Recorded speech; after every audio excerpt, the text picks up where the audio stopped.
What's going on, ladies and gentlemen? Welcome back to the channel. It's your boy Mark Roden, and today we're back with another Rodens reviews episode.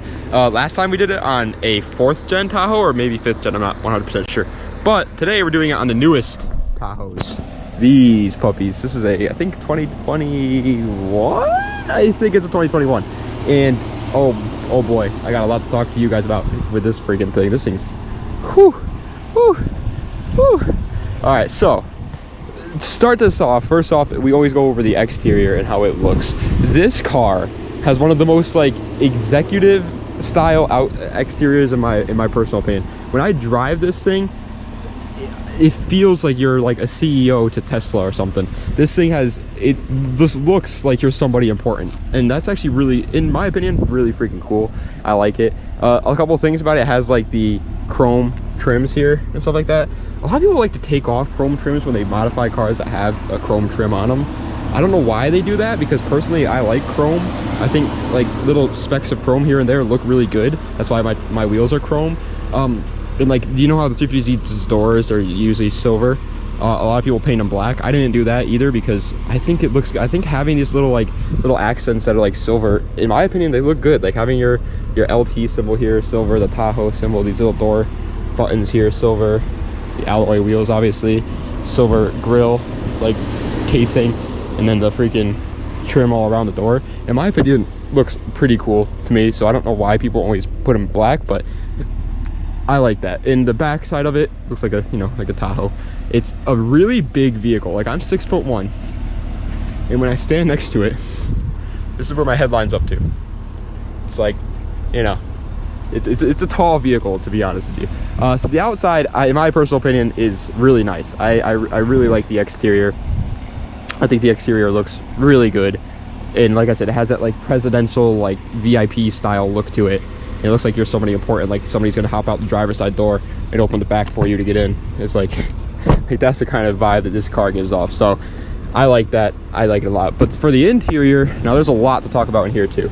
It has a little bit of wood grain stitching. In the last generation, it had wood grain stitching, like wood grain all over the place. And I'm not the biggest wood grain fan, and so I'm really happy to see that they got rid of it. Like the whole center console thing in the last one was wood grain. Now it's like a plasticky, like silverish alloy type color now, which in my personal opinion is so much better. It looks so much more modern because it is more modern. Look at the like speedo, like look how that lights up. Like that's very nice, very bright. This one has a, hold on, I'll show you real quick. Has a backup camera, so that's pretty nice. It's only side backup. And when you put it in reverse, these mirrors, your side mirrors, will go down so you can see what you're looking at, which is actually really cool. Like that's actually something that like I wouldn't ever think that I would actually need, but now that I like experienced it, I'm actually kind of happy with it. That's a nice addition, Chevy, so congratulations on that. It has obviously a bunch of dials for different stuff. You can change it from 2-wheel drive to 4-wheel drive, your lights, you got obviously your windows, your locks. I don't know what these are. These are like sunroof stuff, because it does have a sunroof, so you can see there.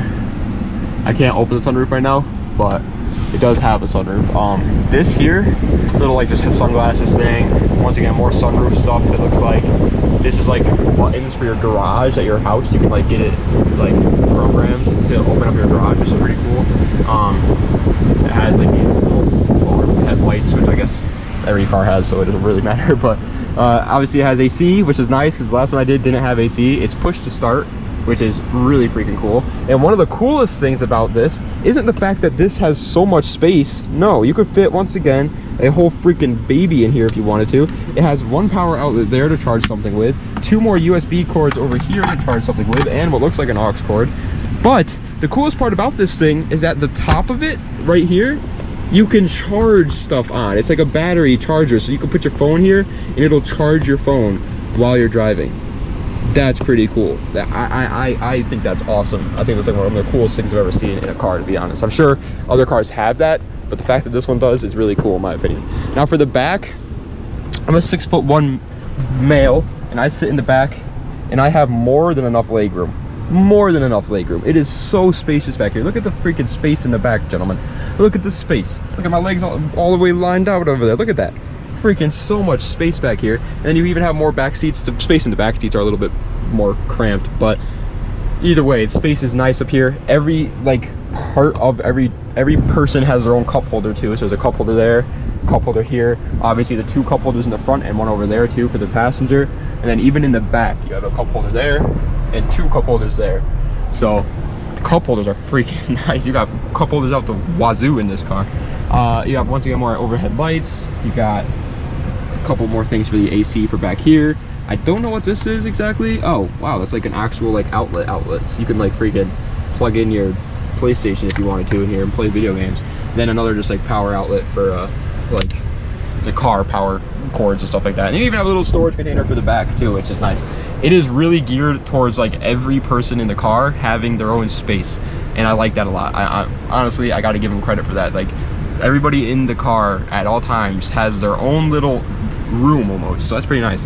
Now in terms of the back, it doesn't have that much space right now, but the thing that most people do with these Tahoes is they put the seats down and then they use the back as all space. And when you do that, it has tons of space. When you put that down, you could literally fit whatever you wanted in there. If you want to put Arnold Schwarzenegger in the back of your car, you could. The way that these close to is really cool. Is this the button here? Yeah, you just press a little button and bada boom, bada bing. Look at that puppy. Look at that. Hands free, buddy. Hands free. I kind of like that. I kind of want that on my PT Cruiser. I'm gonna install that on the PT Cruiser because my PT Cruiser's trunk latches suck. But that's like the whole exterior and interior, everything that it's got like on the car and everything like that. In my opinion, it's great. It really is. It is so modern. It's awesome. But now we're gonna take it for a ride. We're gonna go whipping down the street. Oh yeah, also I'm not gonna show you because obviously I can't play music on YouTube, but it has Bose sound speaker system, and the music, the way that this plays music is freaking superb. So I really like that. But anyway, I'm gonna take it on the street now, strap the GoPro on my head, get a POV drive, and tell you how it feels when driving. And then I'll give it a comparison between this generation and the last generation and tell you which one's better and which one's worth your money. So let's get right into it. All right, so taking it out on the road, I drove it down here, and so I do have a feel for everything already, so I already know what I really want to say. First thing is the steering. This is a big SUV, okay? This is a giant SUV. It is heavy AF, but it feels like you're driving a normal like economy car. It is great, actually amazing. The steering is so light and nimble in the car. Whatever they did with the weight distribution between this car and whatever they did to absorb all the weight and all the body roll of the vehicle is incredible, actually incredible. I have to give it credit. Like this vehicle, I feel more confident taking this car around this bend at like 45 miles an hour than I do in my PT Cruiser. And the PT Cruiser is very light, a normal like economy car, and this thing is, it actually just literally just doesn't feel like you're in an SUV at all. It's super light. I give it incredible credit. Now when you go over bumps, the way that it absorbs bumps is also amazing for an SUV. It is great. I mean, obviously SUVs are usually pretty good at absorbing bumps because they're high off the ground, they have a lot of suspension travel, but this one, it's like, this road, by the way, in particular, is a road that I usually have to go like 20 miles an hour on with my Z every time I drive the Z, because if not, it feels like the Z suspension is about to slam up into the body of the car. And right now I'm like cruising down it at like 40, just chilling, having a good time. Like you can't feel these bumps at all, and it's honestly amazing. Another really big thing about the car is actually driving it itself. It is like everything on the outside is dimmed a little bit. It's almost got like a natural tint to it, and so it's very like I don't know how to explain it. It's got like a little bit darker than it like the outside, and I like that. I hate when I'm driving a car and it's freaking sun is shining and brightening in, I'm blinding me, and I just like can't see. It's like this is a very nice, relaxed, even during the day when the sun's beating on you. Like it's sunny out right now, boys, okay? And look at how it looks. Like, it doesn't look sunny at all out right now because of the way that the car like blocks the sun from getting in. So I gotta give it credit for that. Now this is a straightaway, so I'm gonna give it gas, but just be mindful that these aren't sports cars. Obviously they're SUVs, so it's not gonna be that fast, but here we go.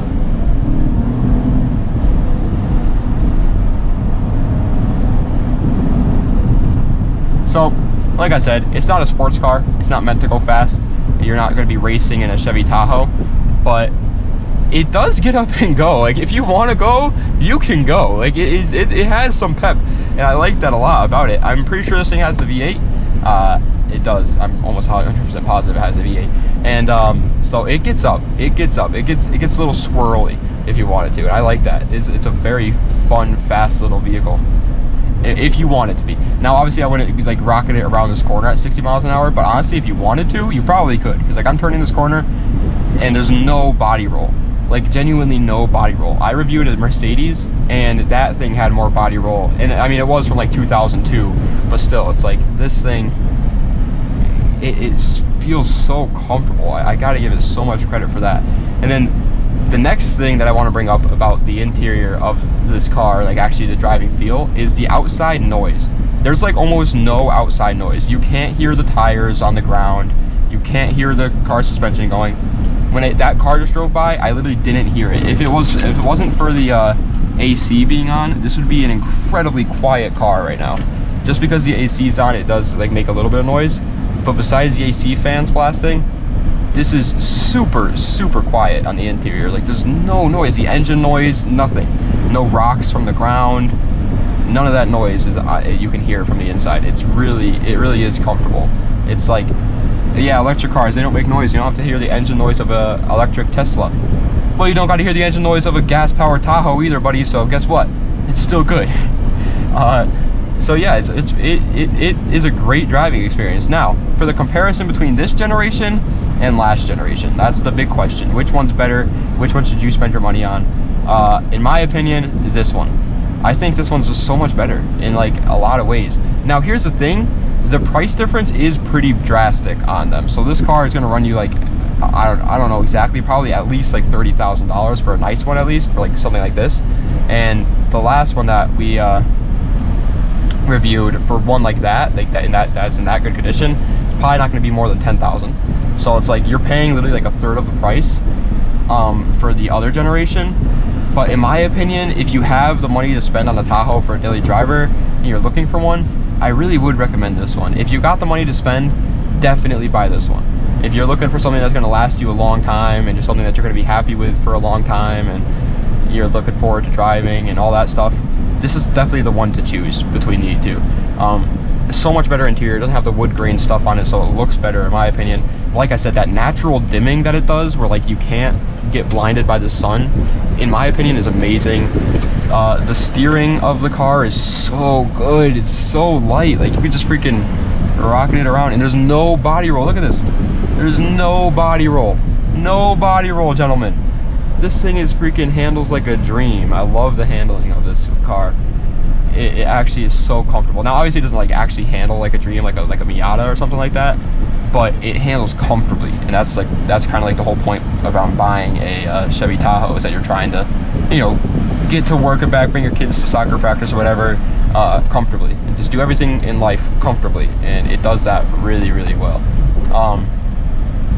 The outside noise is great, so everything on this car is definitely an improvement from the last generation. I want to say that.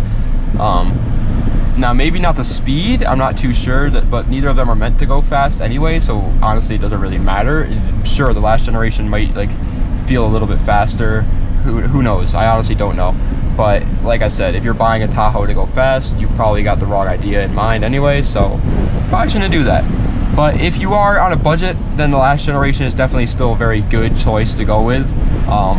It's just not as good as this one. This one, in my opinion, improved on everything. The looks of this one are so much better. Like I said before, this one feels like you're somebody super important, and you're like, you got places to be, people to see, and I like that a lot about this actually. So I gotta give Chevy credit on the styling of the car. I think the styling is great. The interior styling is great. The space for your friends, if you want to carry friends around or family members around, is absolutely amazing. I think this is in my personal opinion, one of the best SUVs on the market right now. If you want an SUV. So that's my opinion on the car, gentlemen. I hope you guys enjoyed. If you did, please be sure to like, comment, and subscribe. Let me know what other videos you'd like to see. If you live in the New England area and you have a car that you'd like me to review and you're okay with me driving it, DM me on Instagram at ss.markey and we'll get it all figured out. I want to review everything, so if you want me to review your car, like I'll review that Kia if I have to, you know what I mean? I like to review the cars, so give me stuff to review and I will absolutely do it. But yeah, that's pretty much it. Thank you guys so much for watching. I appreciate it. Das vidanya. Have a nice night.